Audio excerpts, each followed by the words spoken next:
दोस्तों, आज 4 मई सन 2021 है और आप सभी का इस चैनल पर स्वागत है।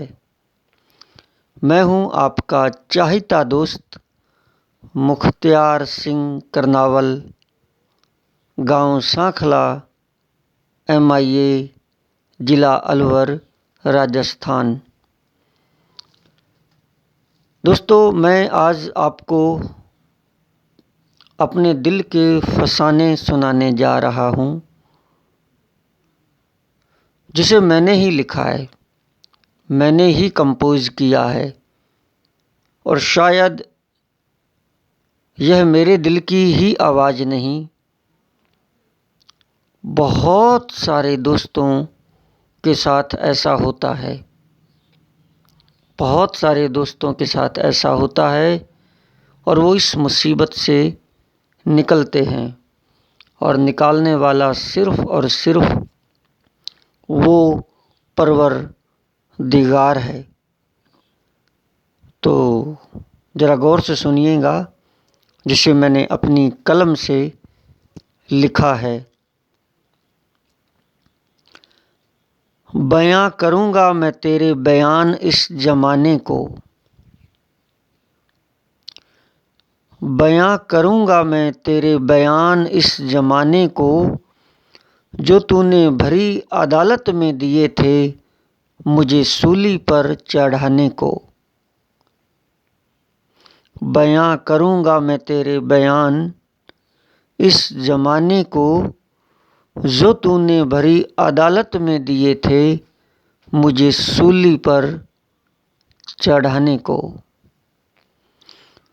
तो ये उनके बयान हैं और वो दिल की आवाज़ यानी कि मेरी ये कहती है कि मैं बयां करूँगा, ज़माने को बताऊँगा कि तुमने भरी अदालत में मुझे सूली पर चढ़वाने के लिए क्या क्या बयान दिए थे। एक बार फिर से हो जाए। बयां करूँगा मैं तेरे बयान इस ज़माने को, जो तूने भरी अदालत में दिए थे मुझे सूली पर चढ़ाने को। उन्होंने तो कर दिया अपना काम और अपने बयान भी कर दिए, लेकिन फिर भी वो कहते हैं ना, जो ऊपर है, ऊपर सबका मालिक, वाहेगुरु, खुदा, परवरदिगार, वो ऊपर वाला, वो आ जाता है और वो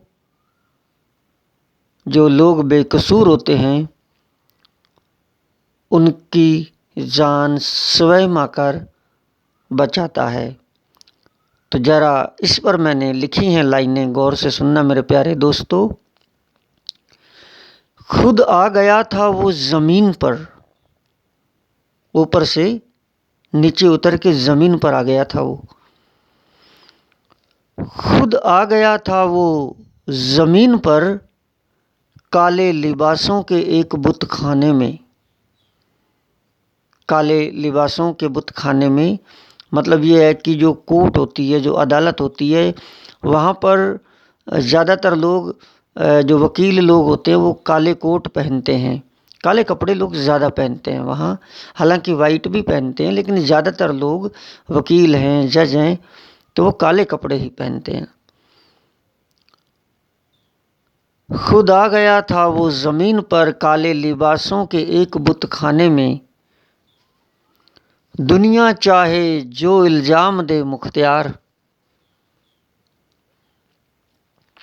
दुनिया चाहे जो इल्ज़ाम दे मुख्तियार, वो आया था बस मेरी रिहाई का फरमान सुनाने को, मेरी रिहाई का फरमान सुनाने को।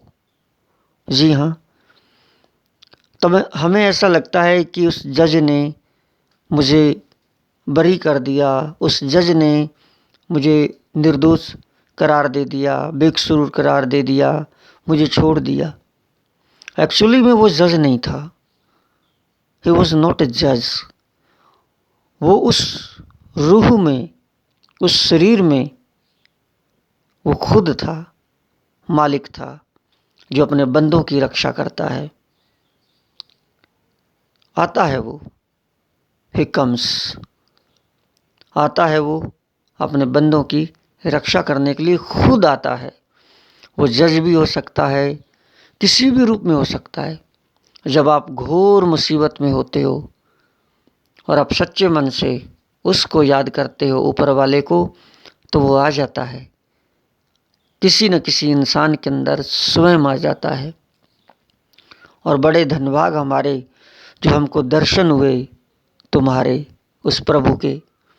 तो फिर से उन लाइनों को कहूँगा, खुद आ गया था वो ज़मीन पर,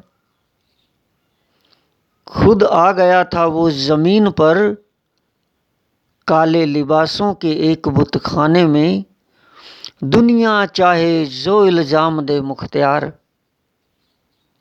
दुनिया चाहे जो इल्ज़ाम दे मुख्तियार, वो आया था बस मेरी रिहाई का फरमान सुनाने को, मेरी रिहाई का फरमान सुनाने को।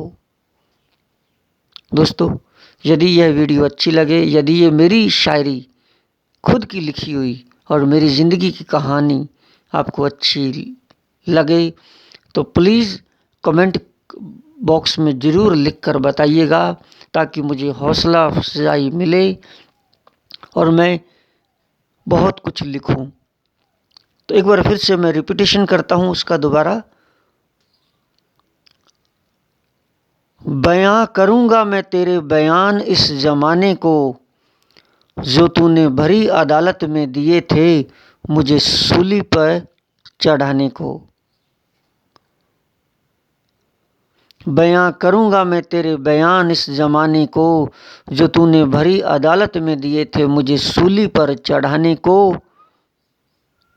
बिल्कुल बयां करूंगा ज़माने को, बिल्कुल बताऊंगा, छुपाऊंगा नहीं। लेकिन सबकी रक्षा करने वाला वो परवरदिगार आया जिसने हमें बचाया। खुद आ गया था वो ज़मीन पर, खुद आ गया था वो ज़मीन पर, काले लिबासों के एक बुतखाने में, दुनिया चाहे जो इल्ज़ाम दे मुख्तियार, वो आया था बस मेरी रिहाई का फरमान सुनाने को, मेरी रिहाई का फरमान सुनाने को। Thank you so much.